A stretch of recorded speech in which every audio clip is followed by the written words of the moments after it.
Whaatalo whātu tala whawala Radio Samoa le nei tai au, alo mai o talo le asolua.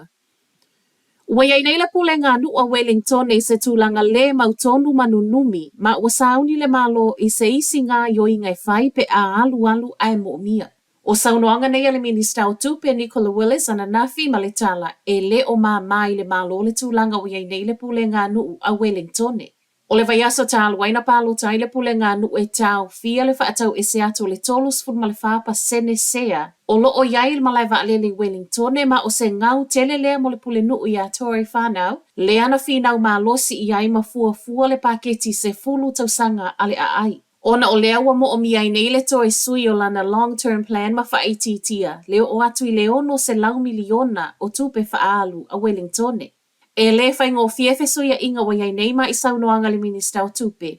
O se popo lenga tele wa o lona winga e ono alu e fo i lunga ma raid solo o totongi e tangata Wellington e peitai. O le ua whai lavasi maa ua lunga i le taimi nei. Whaalia fo i le Minista o Local Government Simeon Brown lona popo le tele. Ai le finangalo whaalia o le sa avea mua ma pule nu o Wellington e tausanga walu Dame Carey Prendergast i tala Ale Herald e le leile mea ua o iai.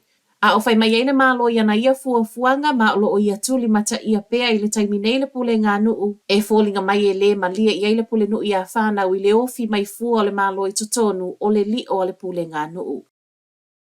O lo o pea e le malo fau whaatasi le malo si anga e ui ua tō e sea isi ona no fua.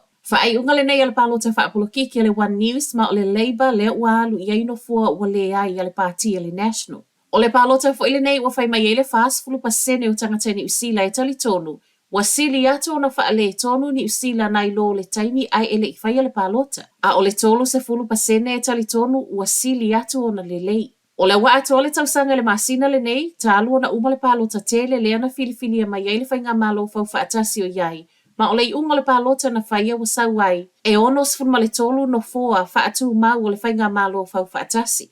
I pāti ta itasi. Lua no foto e sea le National, ai wha au popo le tolu no foa le Labour.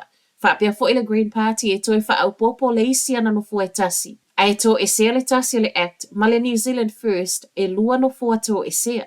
Mo le pale mi e fia i tangata palota tu tusa wha ai unga mo Christopher Luxon. Ma le taita e le Labour Chris Hipkins e tau whai pa u uma le taitolu pasene.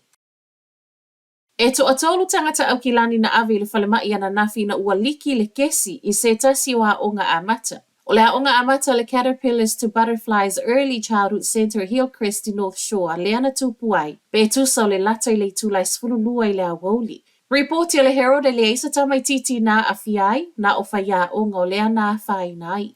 Mo le maua nisi o mātua o le ana wala awatu le aonga e vave ave e sia mai whanau mai le aonga. Ta ua mai ei fo i o le pusa aisa le ana sau mai ei le kesi liki ma o lo whaasolo so e suenga i le ngata o leo o le fuimu whaapea i fo i ma le matanga luenga o a onga. Ua toi maua le tamaititi kala i stete le ana su e mai le aso sa. O le awa uli o le aso sa le ana amata su e mai ai na ua le ai malona a inga St. Albans ma o le taimi lava na maa wai e leo reporti o le afo ina vave whaasala lawa i loa e le tele o community pages. Le se tala tele mai leo i le nei mata upu i le afiafia na nafi, na ona wha amauti no mai o lea ua toe maua.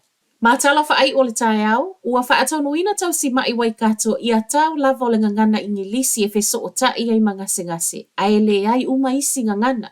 O le aso whareile ta alwaina la foile memo le nei la au whai ngā luenga ma o le ana toe maa ua le tio wha avau malua New Zealand. Mo le maua se tasi o fo mai tala le One News. E fōlinga mai o loo tau lai lava lea e-maili i tau si mai initia, Filipino ma Pasifika. O se memo fo i o loo tau lai le wha o ngana Maori i nisi o no fuanga i tutonu o le whalemai. Reportia to a tele sui o le o whai ngā luenga i le o fia i ai ona o le o sau i le taimi wha ato a umo na su e tau si mai atunu i fafo.